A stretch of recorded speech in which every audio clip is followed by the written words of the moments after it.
Okay. Well done.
Let's go, Liz! Come on, Liz!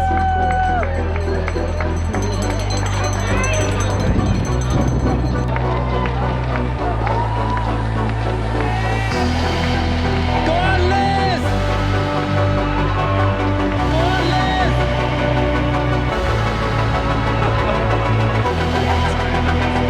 I know.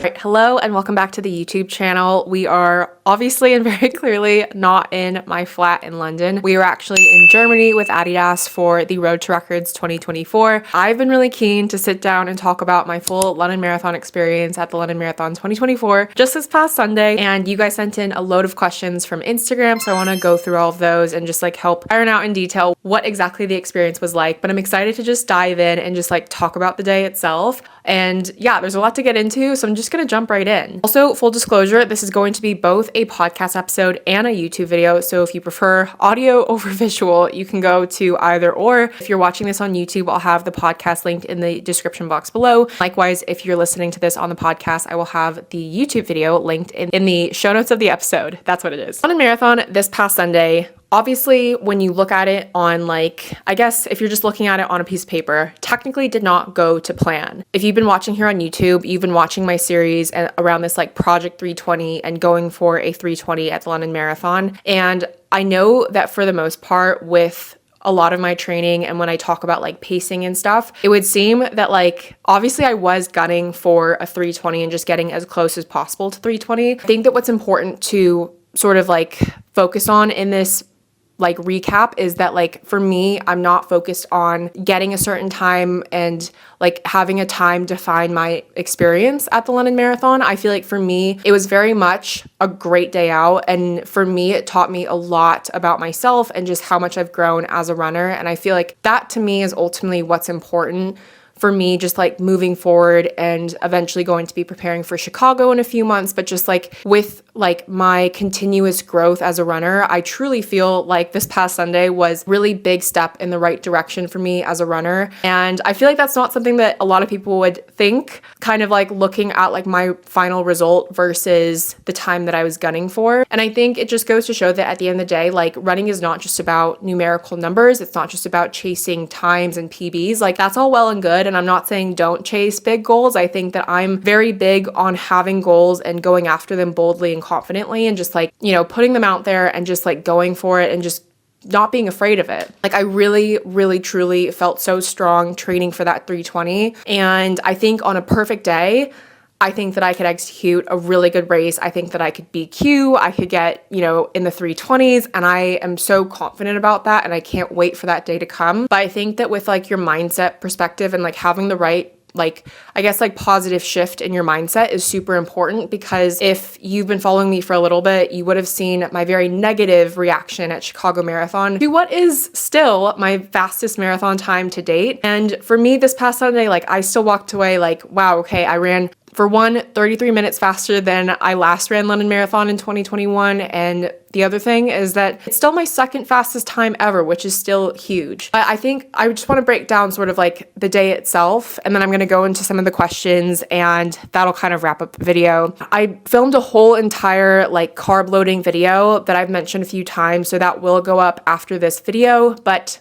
I went into this having fully carb loaded, and I guess I'll wait for that video to come out for you to kind of see like what that meant for me. But I truly felt like I fueled myself properly and went into the day feeling really good. Stomach felt great. I did not try anything new for breakfast. And I feel like timing wise, Gabriel and I like left at the right time for me to get to my start time at the right time and to be able to go to the Portaloo twice and do like a kilometer warm up in that like Greenwich Blackheath area before getting to the start line. And when I say that like the first 7 miles were like magic, they were magic. They were amazing. Crowds were amazing. I think it's really like, if I could recommend anything to anyone, I would say put your name on your shirt, because it truly changes your entire experience. And like having people shout your name, whether they were complete strangers or people who actually knew you, was just like amazing. And it really truly helped me along the way. And I would be so tempted to not wear headphones for my next race, just because I think that like I didn't realize how much like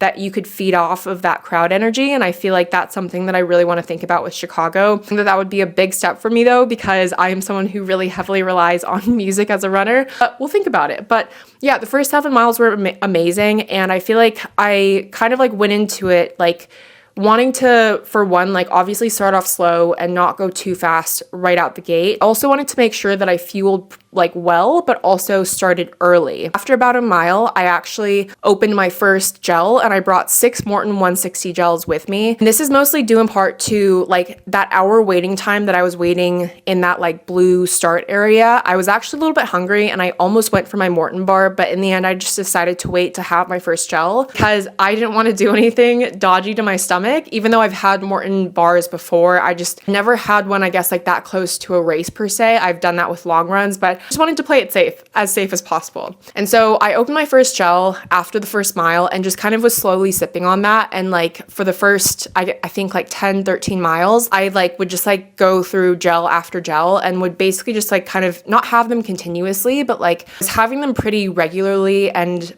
fueling myself really well. Once I got to like Cuddy Sark, I think that was probably my favorite part of the entire race. The crowd was amazing, the energy was amazing, and that was just so crazy. And I wasn't expecting that part to be my favorite, but that was definitely my favorite. And then Rather High was okay. I'm not the biggest fan because it's just like a big loop. But once we got out of that, we were well on our way to Tower Bridge. Tower Bridge being such a magical moment. Going over Tower Bridge was just amazing, electric, and yeah, everything was going really well up until then. I think by then I had gotten through about, I think I was holding on to my 4th gel, so I felt like I was fueling pretty well and like kind of preparing myself for the next gel. It was then when I turned the corner after Tower Bridge and after that magical moment, and we went, you know, start going towards Canary Wharf. I kind of like, for one, I've never loved Canary Wharf like that part of the route of the marathon, if I'm honest. And I think that like if I were to do this differently, I would definitely want to change my mindset around that, because I think I've noticed the way in which I talk about Canary Wharf to people when I talk about the London Marathon, and I feel like I talk about it very negatively, and that then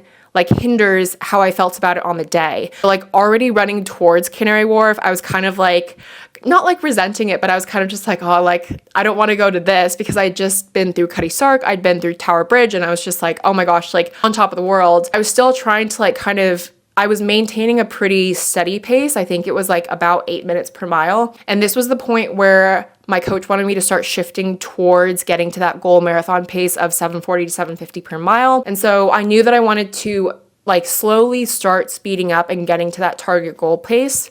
We got to mile 16 and I actually got a stitch, and it was not nice. And I was just like, in the moment I think it came on, and I was like, oh, okay. But I tried to kind of like breathe through it. And there's like a couple of different ways that I've seen people deal with stitches. Like for one, people will breathe in twice and then breathe out really hard. I tried that. That wasn't helping. I tried putting pressure under my rib where the stitch was, and that also wasn't helping. And then it got to a point where I ended up with like a stitch under each side of my ribs, and I was just feeling really uncomfortable, and it felt like my whole body was like clenched over because I was in so much pain when I was breathing in and out. Then I think like that part of the marathon, when you're getting to like 16 to 20 miles, gets to be so hard. And I was just trying really, really hard to like keep it as positive as possible, run the mile that I was in. But like that's also the point where you start to feel a lot of cramping and pain in different areas, because you've been running for a little bit now. And in your mind, you're like, you still have another 10K to go. And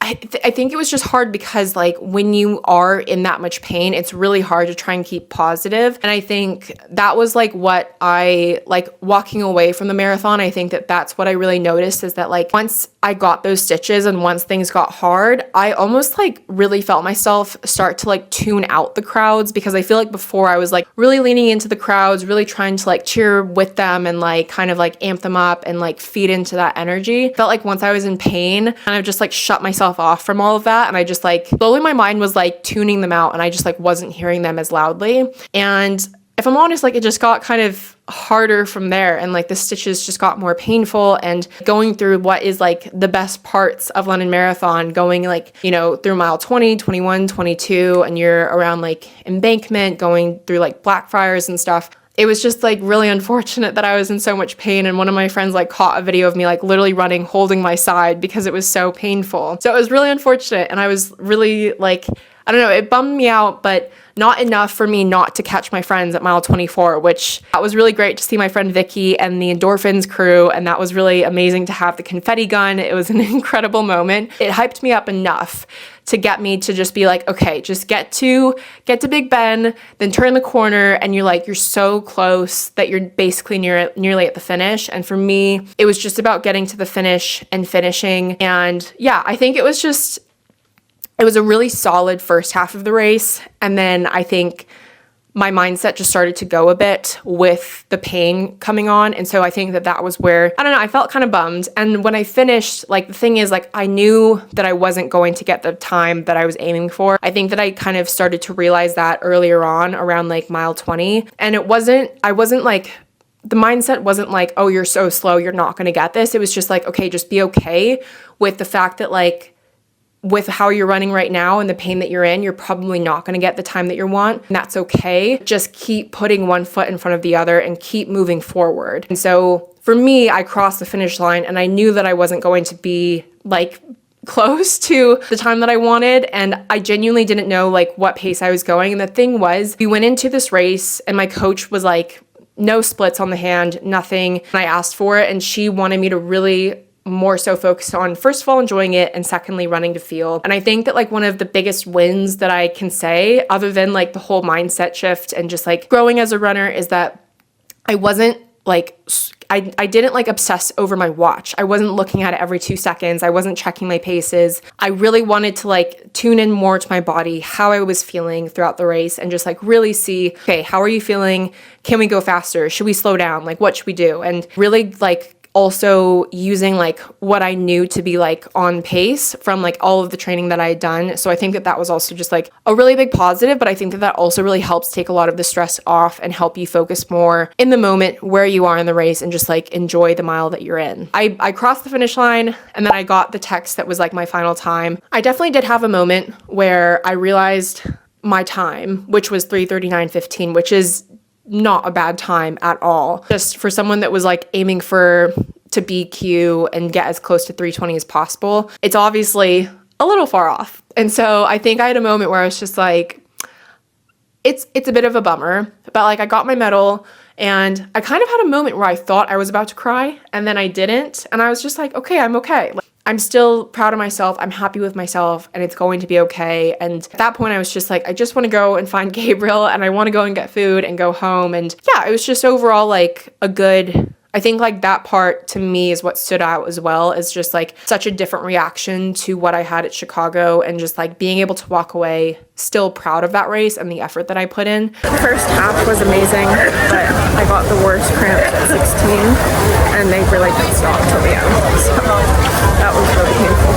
That's my recap of my London Marathon experience, like off the top of my head. I kind of wish that I had done this earlier so I had like more in my head in the moment, but I think now I want to go through some of the questions because this will help really pinpoint a lot of the details. First question asks, what did you eat during your run? I had brought 6 Morton 160 gels with me. I only ended up having 4.5 just because I got a stitch at that point at mile 16. So unfortunately, it got really hard to take on any more gels. I definitely was trying to take on more. I think that my body was just saying no and just like really did not want me to. So I only ended up having 4.5 gels and I had a water bottle at almost every single station, but just like really wanted to make sure that I was always carrying water with me. Question asks, in your experience, do you know why side stitches happen and how to prevent them, or is it just random? So I actually did see a post that I want to look up right now. I saved it on Instagram and it was really interesting to me because essentially the first slide says, and I'll put a screenshot on the screen now, I cramped up at mile 20 during my marathon, swipe for why this may have happened. So there's like a couple of different options around, like you chose gels without electrolytes, you didn't take a hydration bottle, you skipped water stops, you weren't training enough at marathon pace, you didn't eat enough carbs before and during the race, there was a lack of strength training, not enough salt tabs, potassium and magnesium losses. So there's a lot of different reasons according to the internet as to like why stitches happen. I genuinely I'm not sure why it did. I spoke to my coach about it and she actually thinks that it might, and she's not sure, but she said that it might have something to do with my breathing and like my diaphragm. So that's a whole nother box of worms that I haven't even opened yet, and I don't know like what that would exactly entail, but I think that's something that I definitely want to think about more. I definitely had a couple of long runs during my training block where I did get a stitch and I did talk to my coach about it, but we just weren't really sure what it was and it wasn't consistent enough where it was happening every single run, and I think I kind of just was hoping that it wouldn't happen come race day. And so yeah, sometimes I think that these things are kind of out of your control, but I think also something else that I've always been interested to try is like salt tabs and looking into like, you know, because I do drink electrolytes, but I'm pretty sure the electrolytes that we drink don't have like salt or sodium in them. Like I think that there are certain ones that have like a certain amount of salt or sodium or a really high concentrated amount. So that's something that I would also be interested to look into and just see if that makes a difference or just helps, because yeah, the weather was definitely interesting on Sunday, and to me it wasn't like, it was okay, but it wasn't like the best running weather. Next question asks, did you notice a difference in your mindset shift during the marathon? Yeah, I did. I think it gets really hard when like, I think for the first half, obviously it was really positive and it's really easy to have a positive mindset when you're feeling good and like nothing's wrong. Then when things start to go wrong, that's where you really need that strong mentality and that strong mental mindset.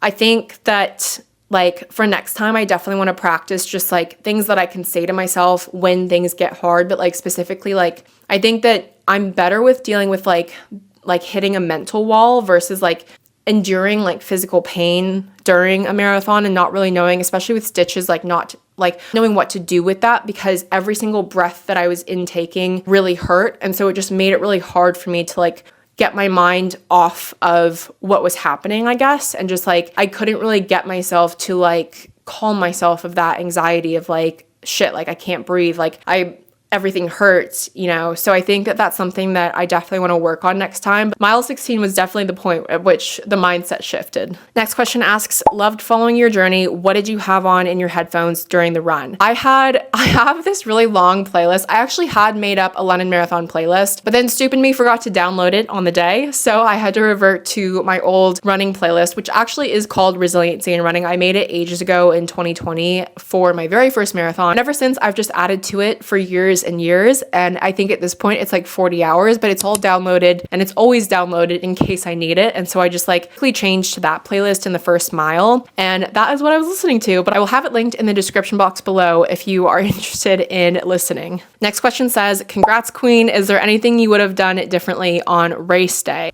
I mean, I want to say no, but I also want to say, like, if I could like find the root cause of what caused my stitches, I would like to do that differently. Like if it was like I didn't intake enough sodium, I would have more sodium. You know, if I should have like breathed differently, if I should have eaten something different, like I don't know. So I think that like that's something that I'm still trying to like work out with my coach and just see like if there was something that we could have done differently and if there's anything that we can learn, because I think every marathon is a learning opportunity. And so I think that that's really sort of like the mindset going forward from this marathon. Next question asks, how did you change your mindset? What was it before? So I've spoken a lot about this book called Let Your Mind Run by Dina Castor. I actually just finished it on the plane coming here, and I truly think that it's such an amazing book, and the ending really got me teared up for some reason. And I think that like it's such a beautiful mindset that Dina has around running that she really applies to everyday life so that it's not just running related. And I think it's truly incredible, and it really made me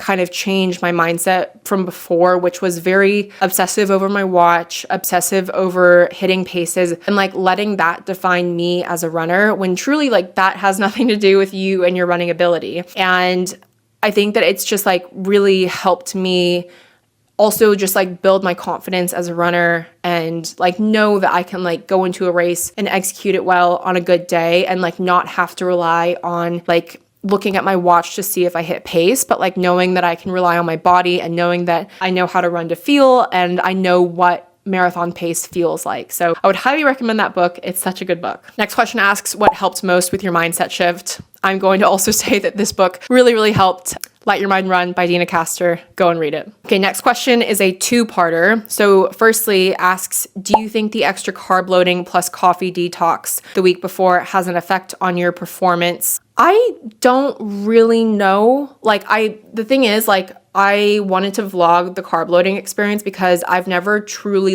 carb loaded to that level of detail. And so I wanted to do it more as an experiment. I don't know how much it would have affected me for race day. And I think for me, unless I saw a dramatic change in how I felt during race day and my final time, maybe even I think that maybe that would have maybe said something. I think the coffee detox was actually completely unintentional. I actually have just recently really been into matcha randomly and not craving coffee as much. I think I really enjoy having a pre-run coffee, but when it comes to during the day, if I'm not running afternoon, I really have been gravitating a lot more towards matcha in general. So that was just something that's been really nice, but I can't say whether or not the carb loading helped.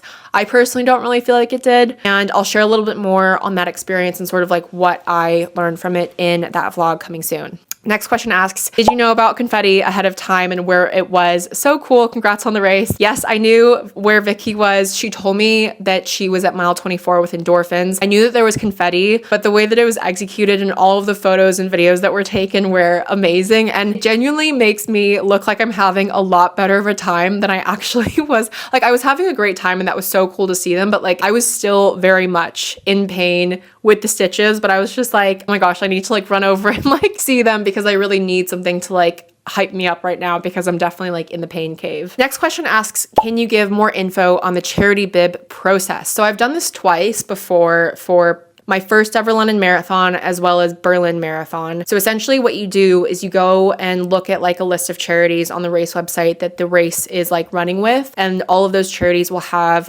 allocated places for you, and basically in return, and if you're accepted, you have to apply, and then if you're accepted, you have to raise a certain amount of money. I think what I always note to people and what I think is important to know is that the amount of money that you don't raise by like either race day or like a week after race day actually gets charged to your card or your account. So it comes out of your bank account. So I think I don't think every single charity is actually like that. I think I've heard of people saying that like some charities just like relieve the remaining, but I had an experience once where I was not relieved and I did get charged of the amount. And like to me, it's fine because to me, it's like, okay, it's for charity, it's good. But was it a large amount? Yes. Was I not in the financial stability that I was in now? Also, yes. So it was kind of like a lot to take on at the time. And I think for me, I needed like some time off from, I don't know, just like having that added pressure of like raising money for charity. I think that that's also something that's important to know. Is just like if you do want to like run with a charity for a marathon, and if it's your first marathon especially, just like think about, I think you have to take into account like stress that you'll have in like having to raise a certain amount of money on top of your actual marathon training. So I think that's all important to like think about. And at the same time, it is like all for a good cause. And I think especially if you have a story that connects to it directly, like I had with my grandpa and Alzheimer's Society for Berlin Marathon, I think it can make it super, super special. So it's entirely up to you. And I would encourage you to look more into it before you sign yourself up for it. Next question asks, I also got a side stitch at my first marathon last weekend. What causes it? How to prevent it / stop? I feel for you. I genuinely am still trying to figure it out. So I will let you guys know when I figure it out, but I wish I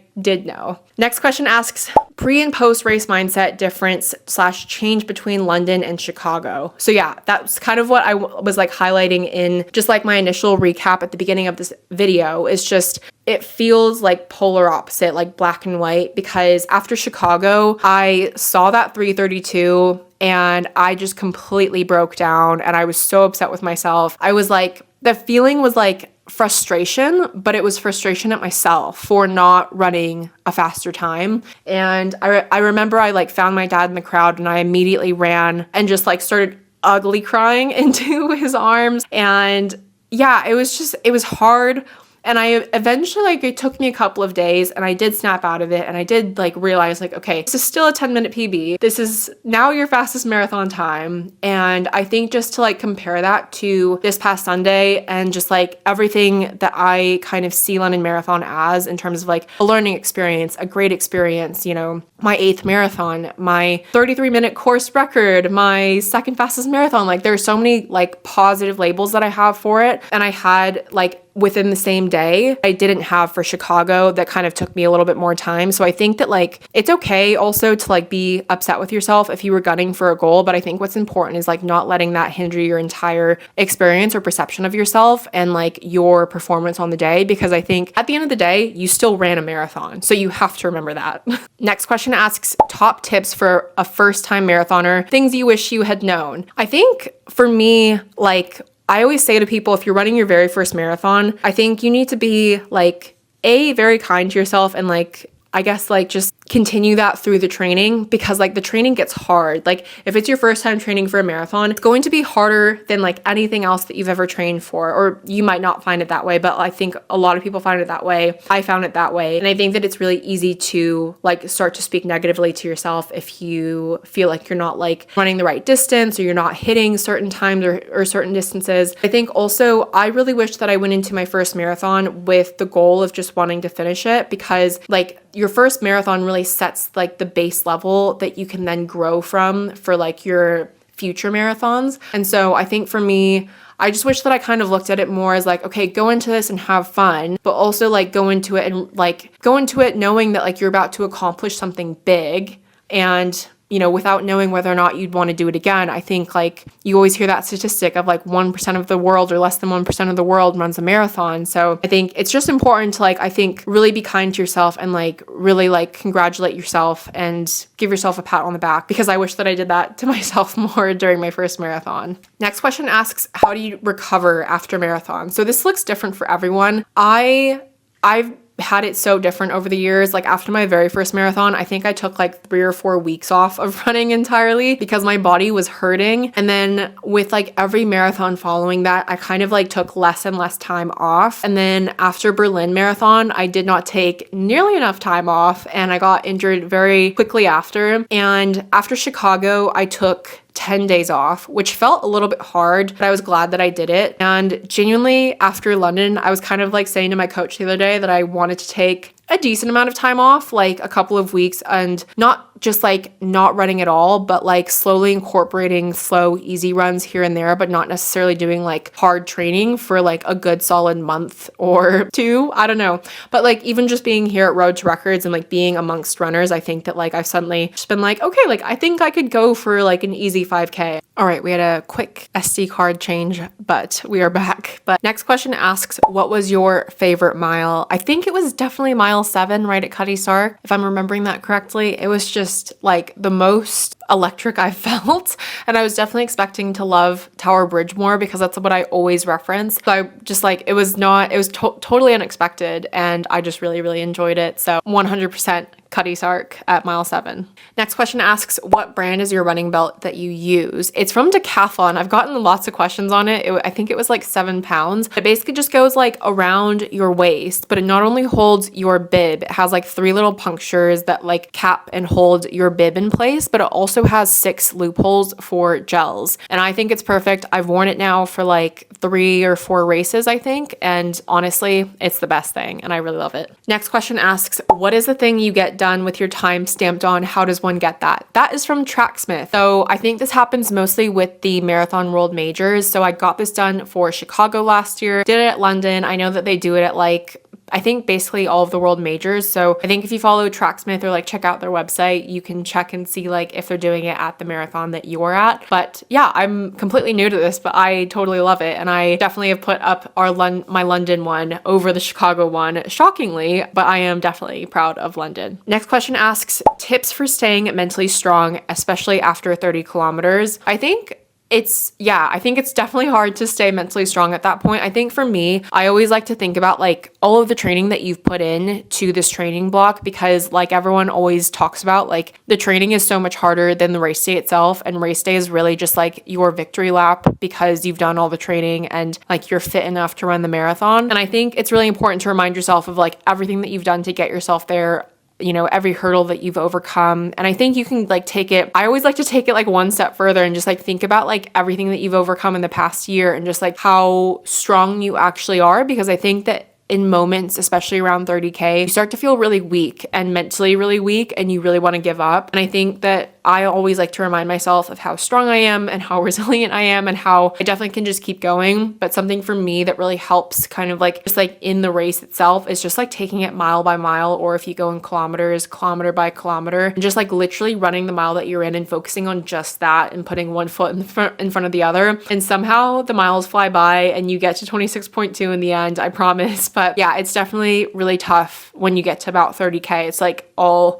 an uphill mental battle. Next question asks, how did you get your letters to stick on your shirt? So one of my friends who comes to my run club, she actually like had a specific machine for it. I'm gonna look up the name because she's told me what it is and I'm gonna put it on the screen. But essentially she has a machine that can like make the lettering, and then she essentially took that and stuck it on the shirt and then ironed it on. And it was all done within like 10 minutes. So it was super quick and it was amazing. And yeah, I know that the Expo do it as well for, I think it was like 12 pounds. Queues were super long, so I'm kind of glad that I didn't. But yeah, I would highly recommend putting your name on your shirt because it is so cool to like have your name being shouted, especially when you are really struggling in the race. Next question asks, biggest lesson from this training cycle and or race? I think, yeah, for me, it's a lot of what I've touched on just around like being proud of like my mindset shift and just like my ability to trust in myself. And I think especially in my last few weeks of training, I really got to a point where I felt very confident in my ability to run to feel and really feel confident in that skill and like trusting and relying on myself rather than my watch like I used to last year, and just like how I talked about like that more so like negative toxic mindset that I had around like obsessing over my watch. And so I think that was like the biggest thing that I've learned, as well as just like I think that this training block block, I really leaned into fueling more than I ever have. And I really leaned into wanting to challenge a lot of those food fears that I had still like lingering around in my head post eating disorder, even 10 plus years later. And I think that like part of the reason for wanting to experiment with the carb load is just to see like where I was at with my relationship with food. And I think like I was very shocked that I was able to like, you know, re-download my Fitness Pal and just like be completely okay with like seeing your number of calories, your number of like all of these different metrics, because I hadn't worked off of metrics for so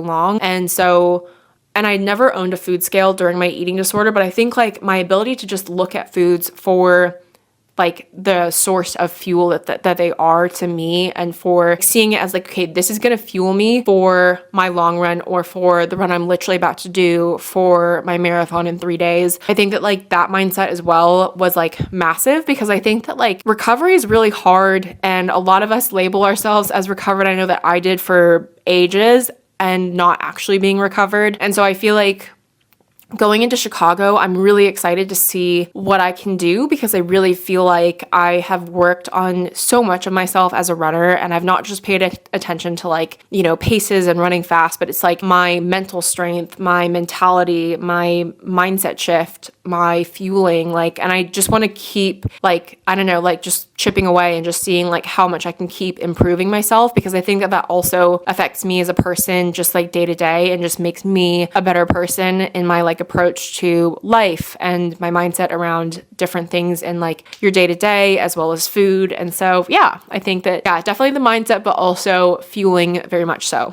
Next question asks, why do you wear the tank and arm sleeves when you know it leads to chafing? Just curious. Okay, I don't wear it knowing that I'm going to chafe. I very much, like, I know that I've experienced the chafing many times. For me, I just really feel so comfortable in that like race combo. And I think for me as well, I used to be someone who used to like race and run, and there's nothing wrong with this, by the way, but I used to race in leggings and like baggy or like t-shirts and tops. And so I think for me, it's like I've really come a long way with like body confidence and just like being proud of my body for its strength and like not being afraid to wear the tight clothes. But I think I also feel a lot more comfortable, and just like I am someone who sweats a lot. So I think that like less clothing feels a lot better. I always tend to wear arm sleeves because for me, I find that I'm cold at the beginning of races, and especially with a race like London where it was like a little bit gusty and windy, like we would turn some corners and like a huge gust of wind would like just like come around the corner, and it would like suddenly you go from being like kind of like really heating up to suddenly being really cold. And so yeah, and I definitely put Body Glide on those areas. I think that sometimes you just can't control the chafing, and just like it's inevitable and it happens because you're running a freaking marathon.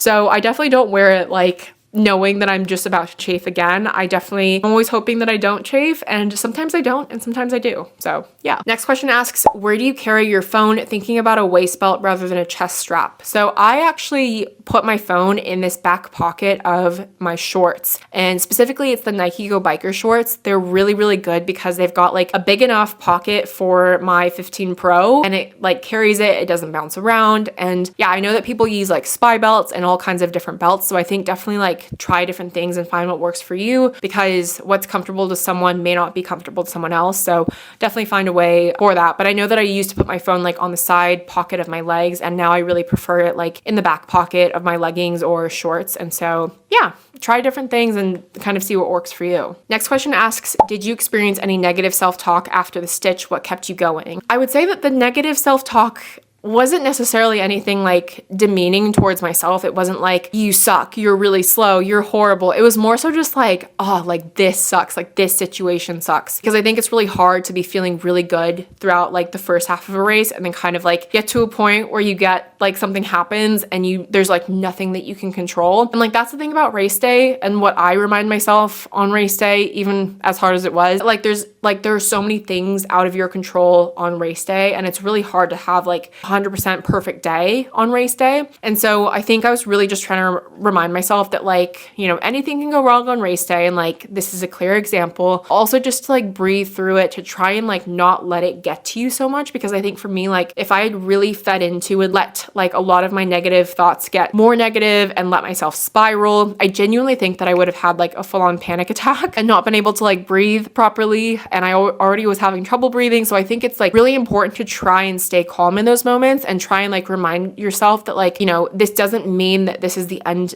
of your race, and it doesn't mean that you have to just like stop now because like everything hurts. Just to like take it one step at a time and just like try different things, see if something helps. Like I was saying, like trying to put pressure under my ribs, trying to do different breathing techniques. And so yeah, I think that like that really helped, as well as like trying to look to the crowd. As much as I felt like I just like was struggling, I just really kept trying to look to the crowd and trying to like find the energy of all of their cheering to help me like keep going as well. So yeah, it definitely gets hard, but I think that you really have to try and counter it with more positive rather than negative self-talk, which is more easier said than done for sure. Next question asks, well done, first of all, are there regular water stations? Yes, there were loads of regular water stations along the course. I believe it was every 5K on the course, which I thought was amazing. And I also really loved that they did little water bottles rather than cups. They were using cups for Lucozade, but I really appreciated that they were using water bottles, because I absolutely hate when races use cups, because I just like the idea of being able to like carry in my hand like a little bit of water to take a few sips and like try and like finish it if I can before the next water station, and just like knowing that I have that with me to like carry. So yeah, I think that like London Marathon does a really good job in terms of water aid stations. Next question asks again, what was your favorite mile to run? Okay, this question asks, what was your favorite mile to run past, not your favorite mile. My favorite mile to run past was definitely, it's technically 12 because you turn and you like hit 13 at the end of Tower Bridge. So it's definitely 12 because there's just something magic about running over Tower Bridge and it never gets old. Next question asks, how much and with what did you hydrate? So I tried really hard to drink a lot of water. I'm not the best at drinking water. And I also use electrolytes. I use the High Five electrolytes, and they're just little tablets that dissolve in water. And so that was how I hydrated. And then I was drinking water from the water bottles along the course. Next question asks, how did you fuel during the race? I answered this saying, I brought 6 Morton gels, only had 4.5. And last question says, I was so excited to see you run past Big Ben. I just want to like end this. I think this is the perfect like question box to end on, because I just want to say a huge shout out to anyone that was on the course that either like just like said my name if you were a complete stranger. First of all, like that was hugely helpful. Also, like if you knew me and you were literally looking for me, and then like some of you guys gave the biggest cheers, and like some of you guys went so crazy, and it was like amazing. And like some of you, it was like more than just like go Liz. It was like, you know, really like dig deep and like just like really giving positive cheers. And so I just want to say thank you so much, because that was really cool. There were even some of you that ran up during the race to just like give me a pat on the back and just say like, hey, I follow you, or like I listen to your podcast. And that was also amazing and just like really filled my heart up. So that was so amazing. And I just want to say thank you so much, especially to the runners who were taking time out of their own race just to come and say hi. That about wraps up this video/episode. I really hope that you enjoyed it. I hope that audio is okay, because we're not using our typical podcast mic at home, but we are away from home. So I hope that you enjoyed this video and this podcast episode. And if you did, make sure to give this video a like and comment below what you would like to see next, because I will be doing another series for Chicago Marathon. And yeah, I really enjoy taking you along for London Marathon, and I'm excited to share some goals very soon for Chicago Marathon. We're definitely going to take some time off before we get properly back into training. And if you aren't yet, make sure to subscribe to the YouTube channel. I come out with a new video every single week. Until then, I will see you in the next video/podcast episode. Bye.